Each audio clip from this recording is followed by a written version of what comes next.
जय हिंद साथियों, एक बार फिर से आपका अपना चैनल रेलवे वाला यूट्यूबर पर स्वागत है। देखिए, आज हम बात कर रहे हैं एनटीपीसी 12th लेवल एवं ग्रेजुएशन लेवल के बारे में। क्या अब मिड मार्च तो हो गया है और अप्रैल के लास्ट वीक या तो फिर मिडिल से ही एग्ज़ाम होना लगभग तय है।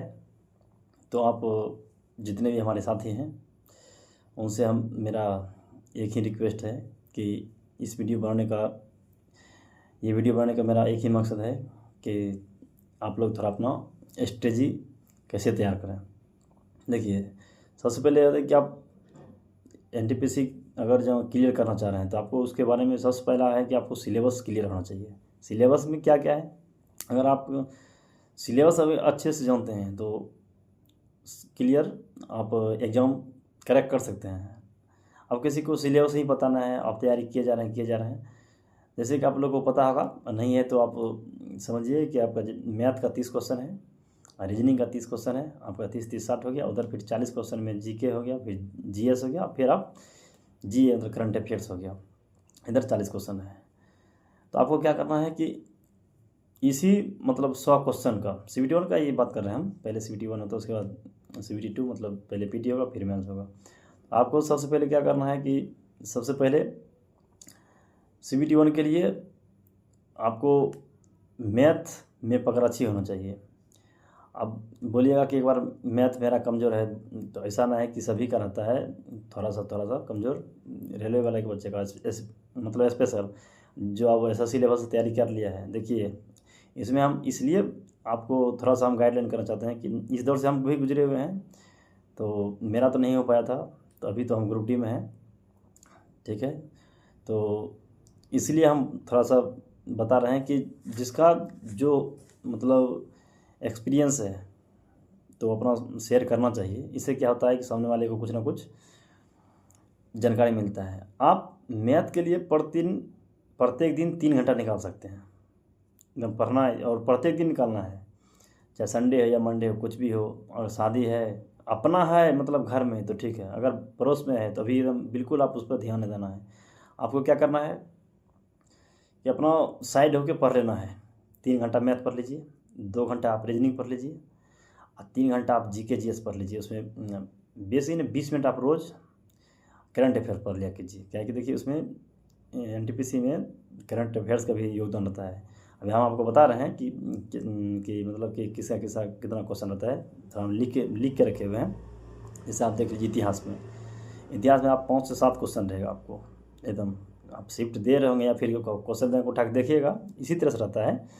एक दो क्वेश्चन आगे पीछे हो सकता है, ऐसा ना है कि हम जो बोल रहे हैं वही होगा, ऐसा कोई बात नहीं। आप फिर जैसे आप भूगोल में चलिए, 3 से 5 क्वेश्चन के आसपास मिलेगा। फिर आप नागरिक में चलिए, उसमें भी आपका लगभग वही 3 से 5 क्वेश्चन रहेगा। आप अर्थशास्त्र में चलिए, उसमें होता क्या है कि किसी शिफ्ट में 1 से 2 है ना, तो किसी में 3 से 4 भी रह जाता है थोड़ा सा। उसमें अर्थशास्त्र में अगर मानिएगा तो आपको ये फुल फॉर्म भी 1-2 को पूछ लेता है, तो थोड़ा सा वो आप चल के उसके बाद आप चलाइए कंप्यूटर का क्वेश्चन एकदम फिक्स है। हर एक सीट में 1 से 2, 3 और हाईएस्ट 4 क्वेश्चन तक भी गया हुआ है। आप प्रीवियस ईयर उठा के देख सकते हैं। और उसके बाद आप पर्यावरण नहीं छोड़िएगा, पर्यावरण से 1 से 2 क्वेश्चन लगभग सीट में रहता ही है। उसके बाद आपको दिवस भी मिल सकता है 1-2 में। उसके बाद आप स्टैटिक जीके को तो एकदम पूरा समझ जाइए कि थोड़ा इस पर आपको ज़्यादा फोकस देना है। अगर हम मेरे अनुसार से अगर कहिएगा तो उस समय तो हम ऑनलाइन उतना नहीं था, तो हम लोग ऑफलाइन जितना हो पढ़े। लेकिन अभी ऑनलाइन के दौर में जैसे कि हमको देख रहे हैं कि अधिक से अधिक अभी एक अंकित सर हैं, सॉरी अंकित सर बोल रहे हैं, ये RWA का रोजगार विद अंकित का मतलब कि अंकित सर का चैनल है, उस पर हमारा नवीन शर्मा सर हैं स्टडी के लिए। हाँ, मतलब कि जिसको जो सर मतलब अच्छा लग रहा है, चाहे जहाँ आपको लग रहा है कि नहीं हम यहाँ पे मेरा स्टैटिक यहाँ पढ़ रहे हैं तो ठीक है, ऐसा बात नहीं कि जो हम टीचर का नाम ले रहे हैं उसी से पढ़ना है। लेकिन आप थोड़ा सा मतलब कि हमको लगा अच्छा, थोड़ा सा हम भी पढ़ रहे हैं, ऐसा नहीं कि हम भी NTPC का थोड़ा हल्का फुल्का तैयारी कर रहे हैं। टाइम उतना तो टाइम मिल नहीं पा रहा है, लेकिन तब पर भी हम कोशिश कर रहे हैं, जहाँ तक हो पा रहा है कोशिश कर रहे हैं। लेकिन देखिए जॉब लगने के बाद आपको टाइम थोड़ा कम मिलेगा। हाँ, मिल सकता है, जैसे कि आप सब पोस्ट अलग अलग है, पोस्ट के अनुसार से किसका कौन सा पोस्ट है, किसका नाइट ड्यूटी है, किसका डे ड्यूटी है, कितना देर क्या है। उसके बाद उसके अनुसार से थोड़ा सा उस पर मतलब कि आपको फोकस नहीं करना है। तो हम इस पर बात कर रहे थे अभी सिलेबस पर। तो हम आगे फिर पर्यावरण से बता दिए, एस्थेटिक का बता दिए, थोड़ा पढ़िए एस्थेटिक देख लीजिए थोड़ा सा, उस पर थोड़ा सा मतलब कि 8 से 10 क्वेश्चन प्रत्येक सीट में रहता है, एकदम फिक्स है। कोई डांस हो गया या फिर कोई प्रमुख खेल खेल हो गया, इस सब से, खेल खिलाड़ी से मतलब एस्थेटिक का पोर्शन थोड़ा सा मजबूत रखना पड़ेगा, थोड़ा सा मतलब जीके में। आप फिर करंट अफेयर्स तो आपको बोल ही दिए कि मतलब 15 से 20 मिनट आपको पर डे पढ़ना है, 15 से 20 मिनट पर डे पढ़ना है। उसके बाद जब एग्ज़ाम आ जाए तो बस कुछ नहीं, उसका किसी का आपका ये डेली आपका चैनल है, बहुत सारा चैनल है यूट्यूब पर, बहुत पड़ा हुआ है। नहीं मिल रहा है तो आपका कुमार गौरव सर है, उसका अति देख लेना है, मैराथन देख लेना है, या कोई भी सर का जो जिससे आप पढ़ रहे कंटिन्यू उसका मैराथन देख लीजिए। सभी के लगभग यही करंट अफेयर्स रहता है। इधर तो समझ जाइए कि आपका हो गया, इधर क्लियर है, ठीक। जीके क्लियर हो गया। मैथ के लिए आपको बता दिए, आपको रिवीजन करना है, उसके बाद टेस्ट देना है। अब हम आपको टेस्ट के लिए बता रहे हैं। टेस्ट के लिए आपको क्या करना है, देखिए टेस्ट देना अनिवार्य है, जिसका तैयारी पूरा हो गया है उसको टेस्ट देना अनिवार्य है। आप अगर पर डे तो हम अभी नहीं बोलेंगे देने के लिए टेस्ट, आप 2 दिन में 1 दिन जरूर टेस्ट दीजिए, और जो टेस्ट दीजिए उसका पूरा सॉल्यूशन कीजिए। आपका टेस्ट के लिए आप कहिएगा कि कौन सा बेस्ट होगा, तो आप हमारे अनुसार से हमको जहाँ तक लगता है हम भी दिए हुए हैं। अभी इससे पहले हम बिग बूस्टर देते थे, अब बिग बूस्टर हो गया, फिर RWA रोजगार वित्त अंकित सर का भी देखिएगा, उस पर मतलब उसके एप्लीकेशन पर है। आप फिर टेक्स्ट बुक में चल जाइए, टेक्स्ट बुक कर दीजिए, ठीक है। उसके बाद आप SK झा सर का देखिएगा कि आस एजुकेशन है, उस पर भी आप टेस्ट दे सकते हैं, अच्छा है, ऐसा नहीं है कि नहीं। आप कहीं भी आपको जहाँ, या फिर आप हो सकता है कि अदरवाइज जो भी टीचर से पढ़ रहे होंगे वहाँ पर टेस्ट दे रहे होंगे, ऐसा कोई बात नहीं है, तो वहाँ भी दीजिए, टेस्ट दीजिए। हाँ, लेकिन जिसका भी टेस्ट दीजिए आप उसको थोड़ा सा क्लियर कीजिए पूरा। ऐसा नहीं कि टेस्ट दे दिए, ठीक है चलो भाई हमको 40 नंबर आया, 50 नंबर आया, मान लेते हैं 70 नंबर आया, ठीक है अब रख देते हैं। नहीं, थोड़ा उस पर टाइम लगेगा आपको। एक टेस्ट देने में आप समझिए कम से कम आप 90 मिनट अगर टेस्ट देते हैं तो कम से कम आपको डिस्कशन करने में 2 से 3 घंटा समझिए उसमें, कम से कम।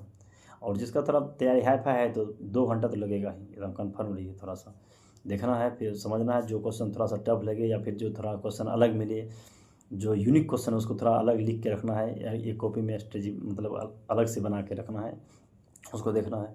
अब कहिएगा मैथ में देखिए आप 5 से 6 चैप्टर ऐसा है कि पर एग्जाम में 2 से 3 क्वेश्चन उसका रहता ही रहता है। अब जैसे कि आप बात कर लीजिए प्रॉफिट एंड लॉस का, पर एग्जाम में पर शिफ्ट में आपको क्वेश्चन मिलेगा। परसेंटेज का एकदम फिक्स रखिए, उसमें भी आपको मिलना तय है, हो गया परसेंटेज। आप फिर SICI एकदम फिक्स है, डिस्काउंट का मिलेगा। नंबर सिस्टम का तो एकदम उसका तो बातें नहीं लीजिए, एकदम पर सीट में SCM SCF का नंबर सिस्टम से ही है, मतलब कि उसी का है, तो मिलना तो है। इसलिए आपको कुछ नहीं करना है, 3 घंटा मैथ बोले हैं, 3 घंटा GK GS बोले हैं, 2 घंटा रीजनिंग, इसको रोज़ मतलब कि रिवाइज करना है, और 2 दिन में 1 दिन टेस्ट देना है। आप मतलब कि कुछ दिन करके देखिए, 10 दिन करके देखिए, आप 11वां दिन जरूर बोलिएगा कि हम अगर ये एक रेलवे वाला यूट्यूबर भाई था जो कि उसका वीडियो देखे थे, हमको कुछ ना कुछ ज़रूर मतलब कि अपने नंबर में थोड़ा सा इम्प्रूव हुआ है, ज़रूर होगा, अवश्य होगा, एकदम करना तो पड़ेगा ही। ऐसा नहीं, हम भी कर रहे हैं, अभी हम भी टेस्ट देते हैं, तो ऐसा बात नहीं है कि थोड़ा सा हम लोग टाइम नहीं मिल पाता है इस कारण से। लेकिन आप लोग थोड़ा इस पर जो बताए हैं थोड़ा स्ट्रेटजी इसको लगाइए अपना, ठीक से टेस्ट दीजिए और तैयारी कीजिए। और अगर वीडियो अच्छा लगा हो तो लास्ट में वही बात है कि चैनल को ज़रूर सब्सक्राइब कर लीजिएगा, उसके बाद शेयर भी कीजिए थोड़ा जम के, और थोड़ा अगर जब वीडियो अच्छा लगा हो तो लाइक भी कर दीजिएगा। और आगे का वीडियो हम एक बार फिर आपके बीच लाते हैं कि आगे का स्ट्रेटजी कैसा हो। टेस्ट दीजिए, उसके बाद देखते हैं, फिर हम 2 से 4 दिन के अंदर फिर दूसरा वीडियो लाते हैं एक। उसके बाद हम फिर ग्रुप डी के बारे में बात करेंगे। Thank you very much. जय हिंद।